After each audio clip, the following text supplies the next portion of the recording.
Howdy folks, it's been a while. I'm out here,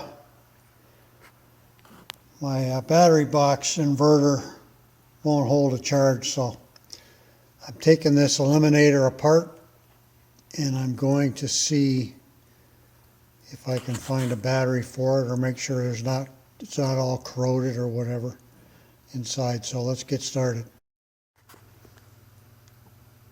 Okay, so I got all the screws out and I couldn't get the thing to move.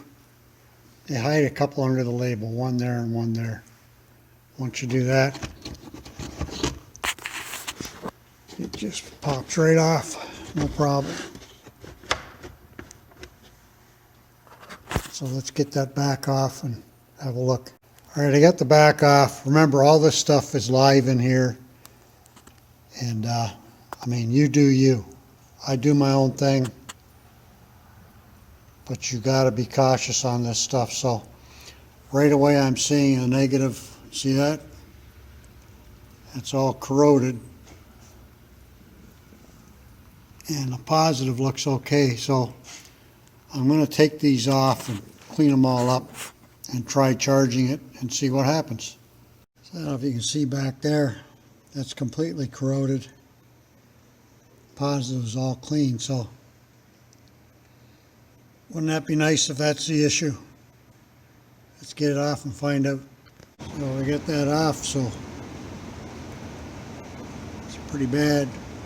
I'm sure you can hear the rain here, man. It's coming down out here in the country. Holy smokes.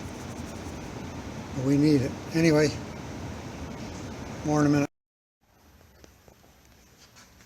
Okay, so everything's cleaned off.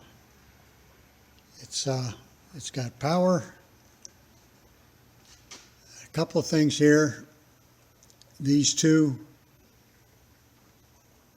were quite loose, so I tightened them up also and tightened anything else up I could find.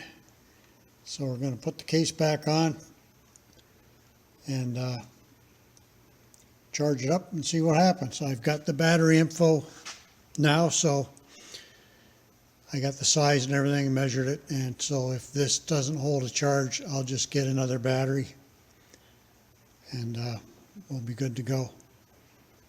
So that's it for today, folks. Catch you later.